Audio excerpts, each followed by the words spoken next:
Okay, good morning, everyone. Happy Monday. It is a beautiful day.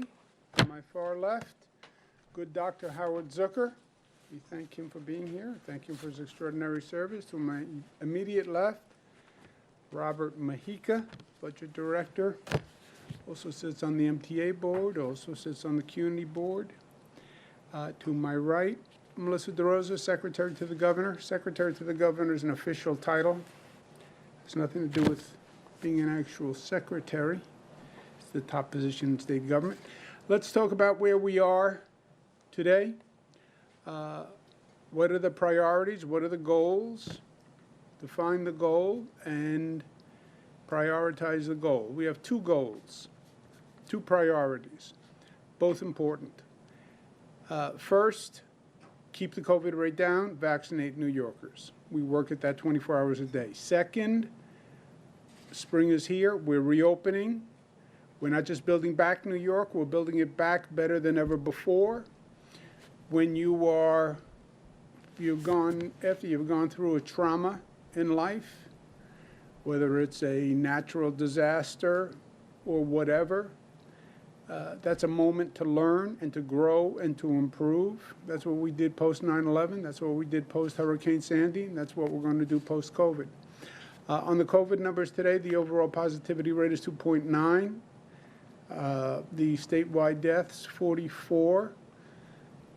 Obviously, one is too many, but relatively, that is good news, and they are in our thoughts and prayers. Hospitalizations, 3,700, that's good news. ICU, 836, that's good news. Intubations, 521, that's actually good news. If you look at the numbers, you don't really look at the numbers day to day. We look at the trend of the numbers, and where we are now is the lowest since November 13th. Why is that important?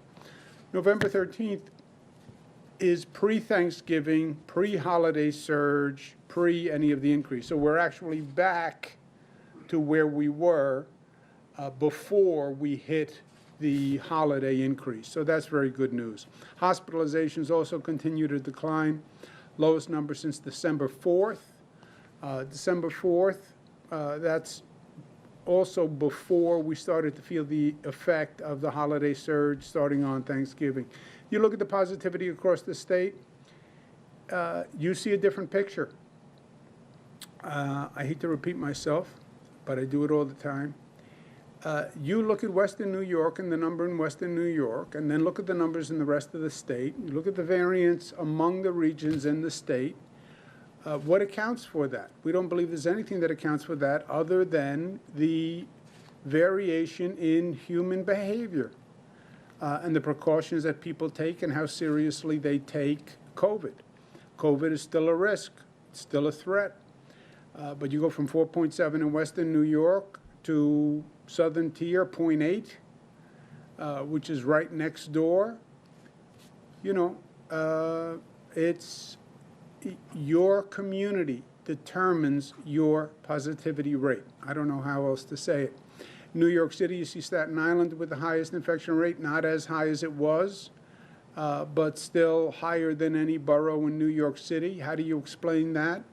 Your community determines your infection rate. Your behavior determines your infection rate. Your family determines your family's infection rate. We've been very aggressive on vaccinations. We're doing it every way we can. We're advertising it. I'm going to be traveling across the state stressing this message. Get vaccinated.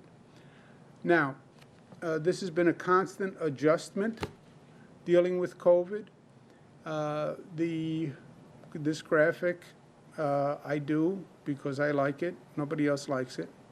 But it's a prerogative of being governor. But it actually says something. It says, watch the dials, watch the gauges, watch the positivity increase, watch the hospitalization increase, and that informs you as to the calibration of economic activity versus protections.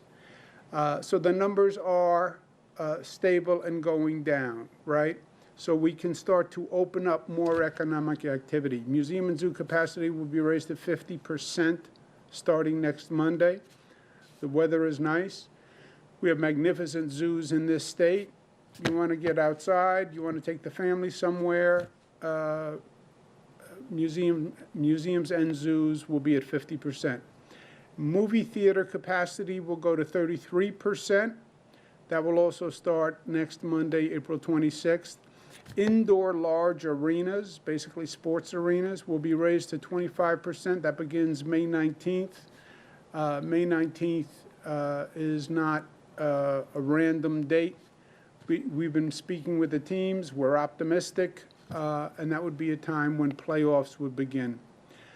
At the same time, it's about pivoting from COVID close down to post-COVID reopening, right? And there's a season for everything.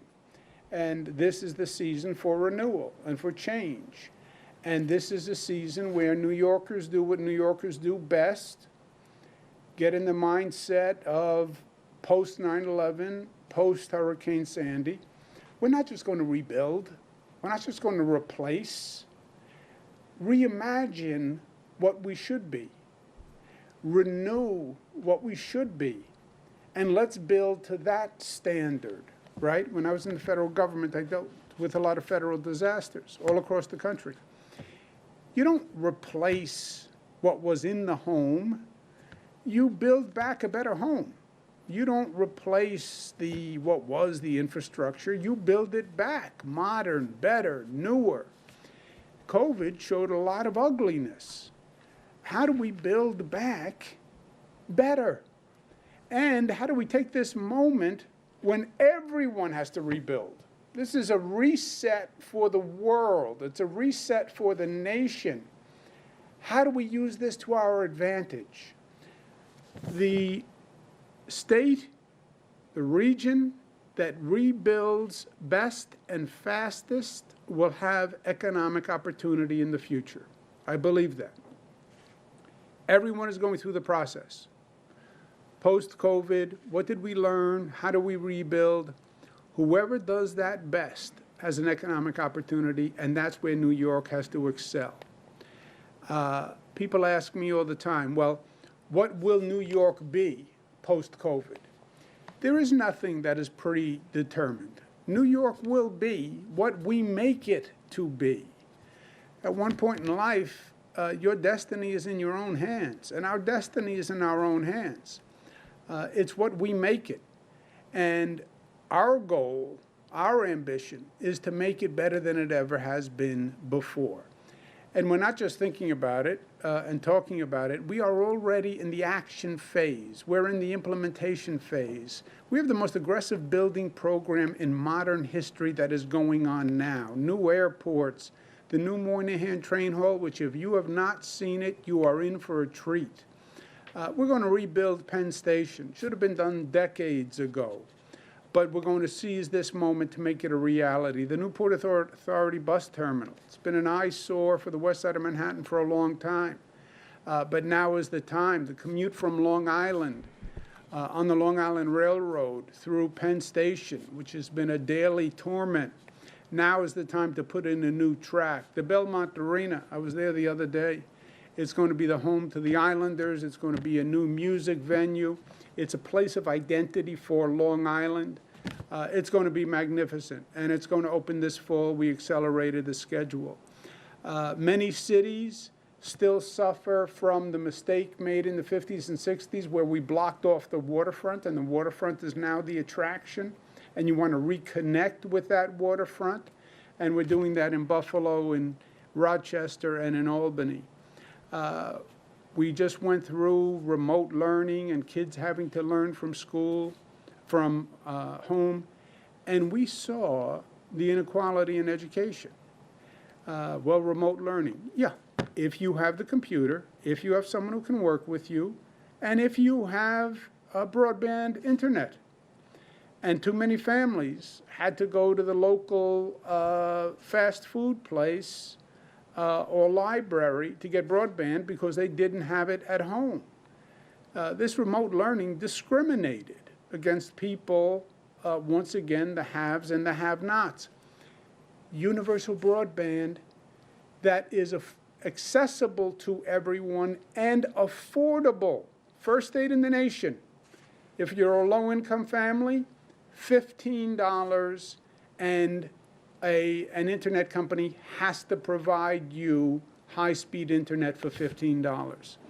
We're also going to be the green energy capital of the nation, not by talking about it or demonstrating or signing goals, but by actually implementing a program. And we have to reform public safety. This nation is still in turmoil with the relationship between members of the community and the police. We see it every day. There will be no economic recovery unless a city is safe. We have seen that in the past, and I'm going to speak more about this over the coming days. But public safety is directly related to the economy. The economy will not grow if people don't feel safe. It's that simple. We're in New York City today. I can tell you, because I've been born in New York City. You look at the periods of high crime in New York City, they are periods of economic decline. You see periods of where the crime rate goes down, the economic rate goes up. And we are at a point of crisis in this nation and in this state. And if you want to rebuild the economy, we have to reform public safety. We also have to help the middle class, especially at this time. And the best way we can help them is through lower taxes. In the budget we just passed, we actually reduce income taxes for the middle class. The rate goes from 6.09 to 5.97 for those making between $43,000 and $161,000. From 43 to 161,000, your tax rate goes down. From 160 to 323, your tax rate goes down. $323,000 per year. Middle class. At one point, that would be rich people. But times have changed. So we want to get those taxes down for people in those brackets, and we do it this year. And we also do it for the 20,000 to 80,000 bracket and 80 to 215,000 for individual taxpayers. So middle class taxes come down as soon as I sign this bill, which I'm going to do in a moment. This tax change affects 4.8 million New Yorkers, and it's $2.2 billion, so it is real. We're also instituting a property tax credit for people up to $250,000 because property taxes are the worst tax in the state of New York. It's not the state income tax. It is the property tax. And when people talk about high tax New York, they're talking about the property taxes. That's what they're talking about. We passed a permanent property tax cap at 2%, first time ever in history. We passed it 9 years ago. It has saved almost $60 billion in 9 years. But there's no doubt that if you want to make a difference from a tax point of view in this state, it's about property taxes. With all we've done, we still have the highest property taxes in the country, right here in the state of New York. In New York State, the average middle-class taxpayer pays more in property taxes than they do in income taxes. So people tend to focus on the state income tax. No, that's not where you're paying the taxes. You're paying the taxes in your property taxes. For example, we're in New York City today, downstate. Most people pay $10,000 in property taxes, $7,000 in income taxes. The problem is property taxes. Property taxes in the Hudson Valley and Long Island are among the highest in the nation. Nassau, Westchester, Rockland, highest property taxes in the nation by dollar amount of how much people pay. Upstate, highest property taxes in the nation as a percentage of your home value. So Nassau, Westchester, Rockland, highest absolute property tax payment. Upstate New York, highest property tax as a percentage of the value of your home. Home values are lower in upstate New York, but the property taxes is higher. This situation has always been a problem. We made major progress when we passed the property tax cap, first time ever. But then what happens in 2017, the federal government actually made it worse.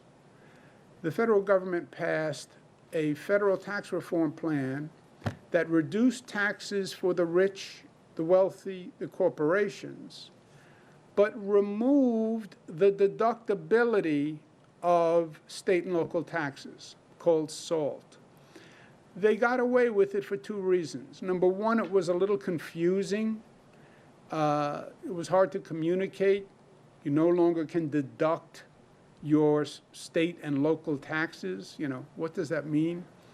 And second, it was President Trump and a federal government that was trying to help Republican states, and they took from the Democratic states. That is not a partisan statement. That is mathematics. Money came from the Democratic states under their tax reform, and they transferred it to Republican states. And it was a direct attack on New York, because the federal government was no friend to New York, as we know, for many reasons. It cost New Yorkers $30 billion over the last 3 years. What they did cost New Yorkers an additional $30 billion. I call it the SALT assault. It affected virtually the entire state. It limited deductions to $10,000. Most New Yorkers have deductions twice that level. It cost on average $2,600 per home. And because of SALT in 2017, New York had the largest tax hike of any state in the nation. That's why it was personal, and that's why it was devastating. Make matters worse, New York already paid more into the federal government than any other state and got back less than any other state. So it was already an unfair system, and they actually aggravated the injustice of it. Now, this is 2017. It's Trump. It's a Republican Senate, Democratic House.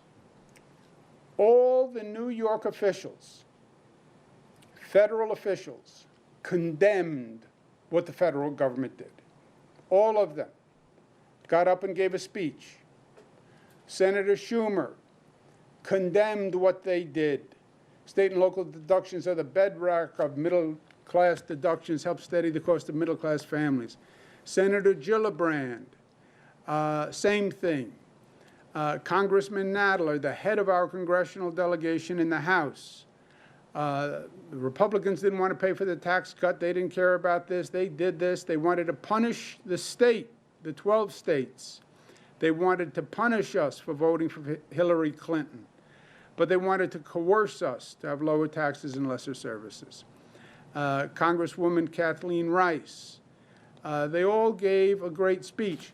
Moderate Republicans, not the hyper-conservatives or just the blind Trump loyalists, but reasonable, moderate Republicans like Congressman Peter King, who I believe was just that, moderate, reasonable, pro-New York Republican, said that it was outrageous what they did. Okay, that was their position. But for me, in life, it's not what you say, it's what you do. Since January, President Biden, who's a friend, Democratic Senate, Democratic Congress, no excuses, no Donald Trump, no Republican Senate. The Congress has passed multiple bills. They all promised to repeal SALT. They have not repealed SALT, and they must. There's another big federal package being proposed. They must repeal SALT. I understand a little bit about politics, but it is still about results at the end of the day. New Yorkers are bottom line people. Did you get it done? Well, I'm trying. Well, I believe. I made a good effort. Did you get it done? and we need results from Washington. SALT repeal means $12.3 billion to New Yorkers. SALT repeal is so powerful, it would lower the effective tax rate on New Yorkers' highest payers by 37%. We just put a surcharge on the state income tax for the highest earners to finance our reconstruction in essence. Our top rate went to 10.9% from 8.8. If they repeal SALT, the effective tax rate on the high earners goes to 6.9%. So if they repeal SALT, which I believe they must, the net effect in New York will be that we didn't raise taxes on anyone. We lowered taxes on everyone.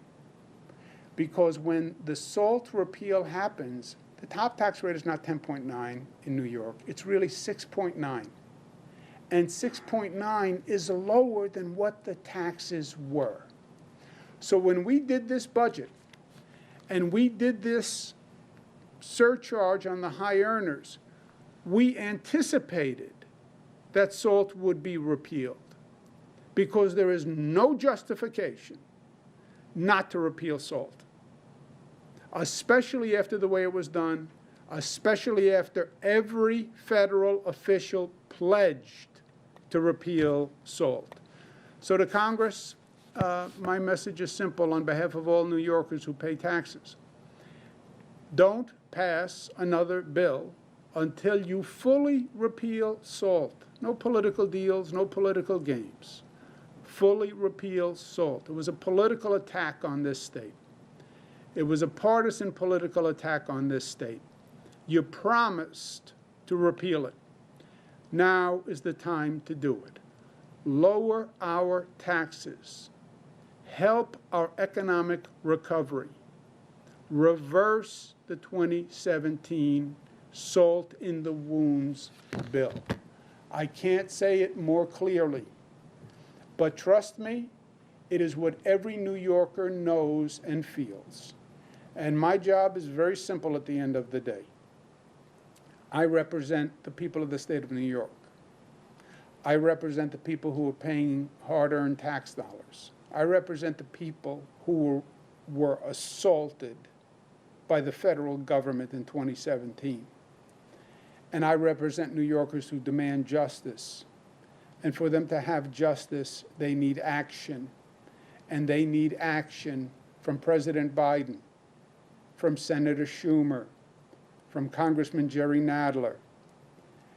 These leaders must deliver, and they must deliver now. There are no excuses. What will New York's future be? It will be what we make it. We have to have the vision, dream big, and then do it. Build big, make it happen. Reform chronic problems like public safety and make it happen. Reform chronic problems like high property taxes and make it happen. We can be better than we have ever been. It's who we are. We just have to make it happen. And I am going to fight with you to make it happen every day. Thank you. I'm going to now sign this bill, which enacts the middle class tax program and the property tax credit, and the bill is signed. Questions? Thank you, Governor. If you would like to ask a question, please use the raise hand function at the bottom of your window. We'll take a brief moment to compile the Q&A roster. Governor, your first question comes from Josefa Velasquez of the city. Josefa, your line is now open. Please unmute your microphone. Hey, Governor. Hope you're doing well. There have been several press conferences where you've stood alongside supporters other elected officials. I'm wondering when we'll be able to see reporters start joining press conferences, especially now since vaccination rates are up and that we as reporters have been able to get access to this. When will reporters be back in the room? That is purely a function of the COVID safety requirements. How many people can you have in a room? You know, when we do a call like this, we can get 200 reporters who are listening and calling in. If we do an event in the city, you can get 50 reporters in a small room like this easily. So that's all health department guidance and Dr. Zucker's advice. But obviously, we want to practice what we preach, and we're preaching social distancing against large gatherings, et cetera. And you can either be in the room, or frankly, we could never get 200 reporters in any room nowadays. So this is actually an effective medium.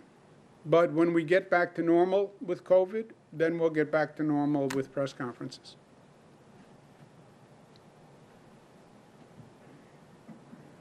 Governor, your next question comes from Adrian Smith of WSYR. Adrian, your line is now open. Please unmute your microphone. Hi, Governor. Adrian here with Channel 9 in Syracuse. Just wondering, we've seen a lot of popular events, Taste of Syracuse. Another is the Central New York Home and Garden Show that's actually held at the fairgrounds. So I'm just wondering if you can give us an update on the status of the New York State Fair, as we're just about 4 months away from it. Yeah, Adrian, just about 4 months. You know, we face this question every day. When I talk about the valve and the dials, COVID changes. We saw a dramatic change over the past 4 months, right? You go back to our point of comparison is now November, when the world changed. So 4 months, I don't have a crystal ball. All we can do is study the science and the data and the metrics, and as the numbers come down, then we relax more and more regulations. You saw it today with the movie theaters, with the museums, with the zoos, with the indoor arenas. We're looking at outdoor arenas. Nobody wants to open the state fair more than me. It is a fantastic facility. We have improved it tremendously, as you know. We've broken all sorts of attendance records. It's a phenomenal asset for the entire state. So we're going to watch it, and I understand events have to be planned. That's why we're talking now, today, about the possible playoff games for sports teams. So whenever we get the data that justifies opening or opening to some extent, then we will promulgate those regulations. If we continue to vaccinate, if we continue to act smart, I think the worst is behind us, and I think we're in a good place. But those ifs scare me, right? So yes, 4 months sounds like it's relatively close. And if nothing changes, we're on a good glide path. But I want to make sure that nothing changes. And I want to make the decision when it is timely. Because once you say we're doing this, I don't want to have to go back the other way if there's a spike or a surge. And 4 months in this environment is a relative long time. Next question, operator. Governor, your next question comes from Ron Plants of WGRZ. Ron, your line is now open. Please unmute your microphone. Yes, Governor. We in Western New York, as you pointed out previously, have a 4.7% positivity rate. Is there any possibility that you would call for further restrictions regarding Western New York? And if so, what could they be? Good question. Good question. We are not there, but it is a good question. You have a 4.7 positivity rate. We looked at the comparison of the other regions in the state. We're doing some research right now on why we have certain places in the state that are extraordinary compared to other places in the state. Why Western New York? Why Buffalo, in particular, to Rochester? Why Staten Island? Why Eastern Suffolk? You know, why? Because you see dramatically different rates in those areas. So we're researching that now. We're not contemplating additional restrictions, but we do have to get it under control. We do. Otherwise, we will have a problem. It goes back to the question before. You know, what happens 4 months from now? Look, we have to plan for weeks from now. But the question is well taken. You have those high rates. Now, some will say the rates fluctuate and the rates are coming down somewhat. Yeah, but what's going on that they are so much higher than the rest of the state? And let's identify those causes and see if we can attack those causes. Next question, operator. Governor, your next question comes from Marie French of Politico. Marie, your line is now open. Please unmute your microphone. Hi, Governor. Can you hear me all right? Hey, Marie. Yeah, if you could just speak up a little bit, please, Marie. All right, I'll try. So, Governor, today some lawmakers discussed the possibility of instituting a ban on all new natural gas plants. They say that would better comply with the state's climate goals. Is that something you support? And will your administration deny pending permits for gas plants?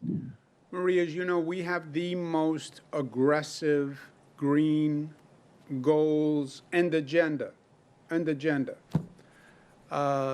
You know, legislative bodies around the country, including the Congress, they're very big on passing goals.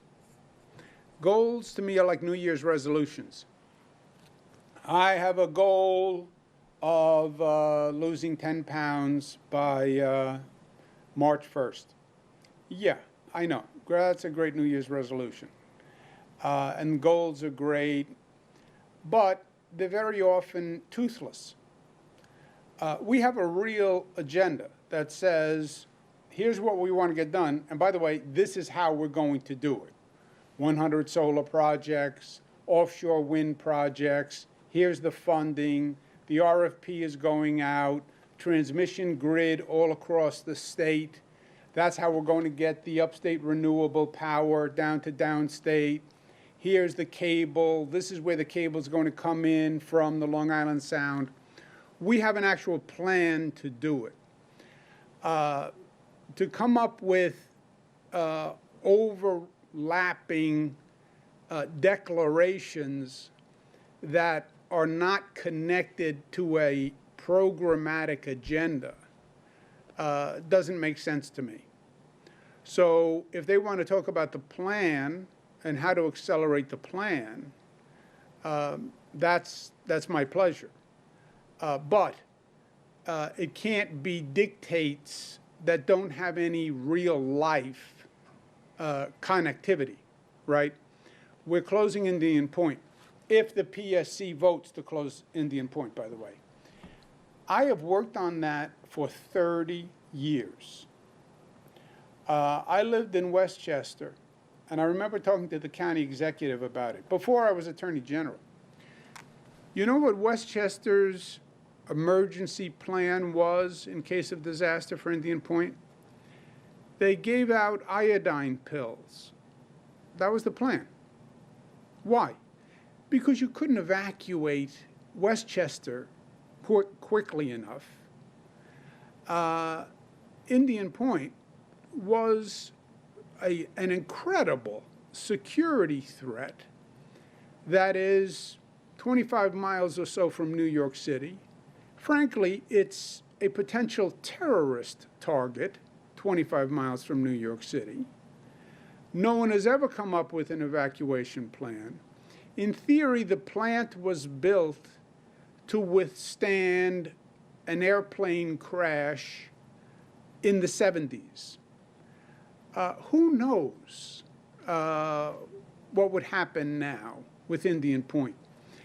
Plus, the operation of Indian Point has been problematic on an ongoing basis. I have appeared at Indian Point in the middle of the night a number of times because they have had operating issues. And I've gone there myself to check out the plant to make sure we were getting the truth that the operating plant malfunction was actually fixed.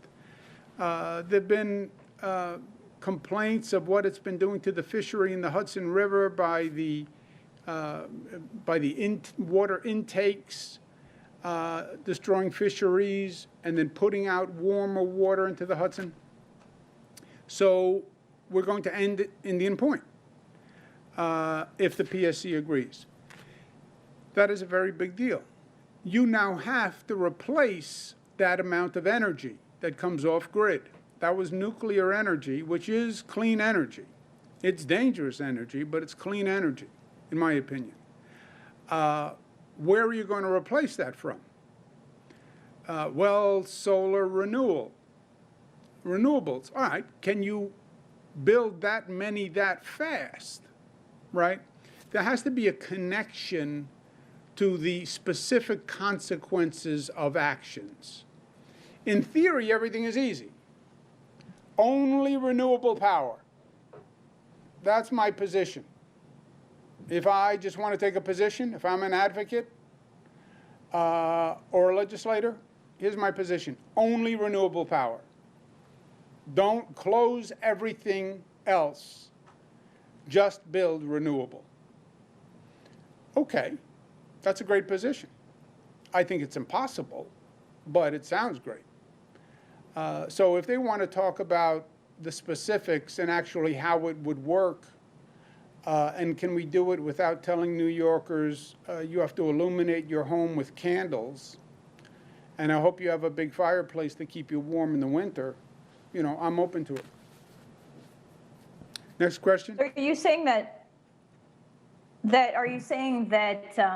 closing Indian Point is going to raise gas emissions? And I would say, you know, these gas power plants are seeing a financial incentive because of Indian Point's closure. But your administration could make the decision to block any new gas plants. That is a real world decision that your administration has to make.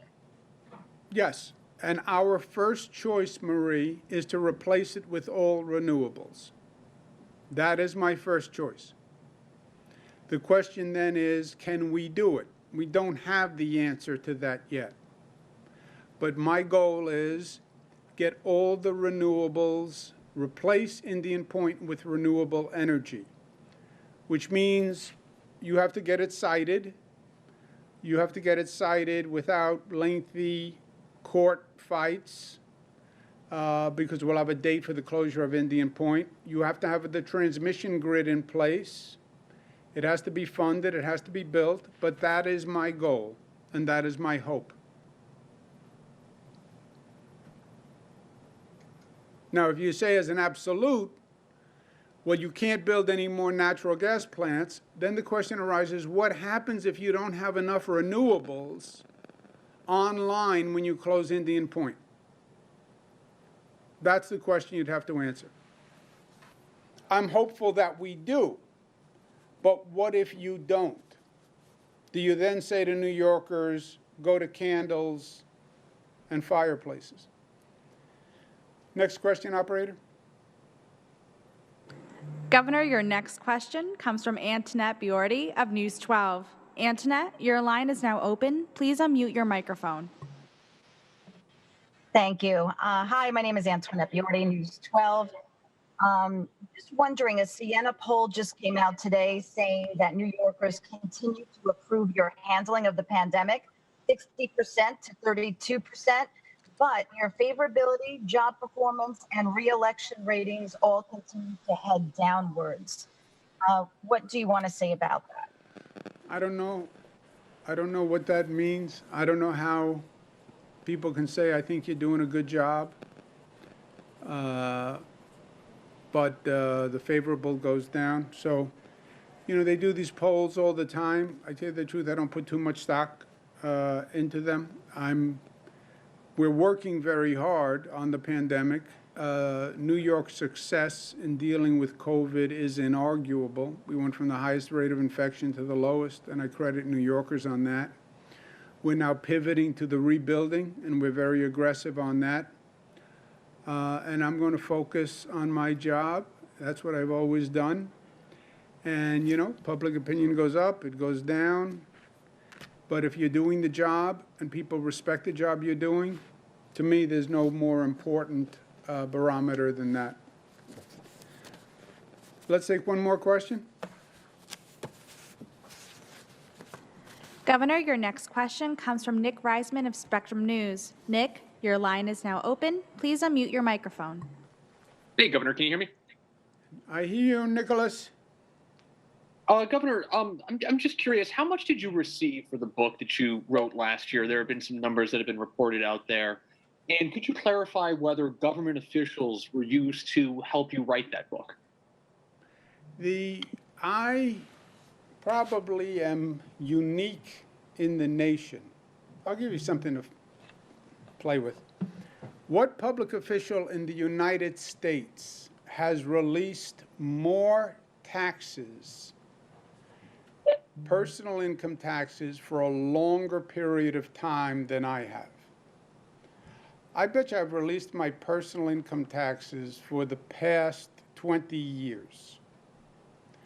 And I will do that again this year.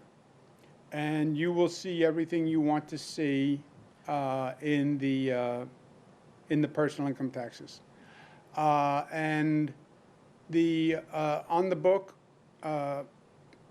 some people volunteered to review the book. You look at the people who are mentioned in the book. You know, I said things about people. I don't think I said anything about you in the book. But some people were mentioned in the book. I wanted to make sure they were okay with the mention. I wanted to make sure that it represented what they did and the facts correctly. So some people volunteered to help on the book. Okay, operator. Okay, everybody. Thank you very much for joining us. Have a good day.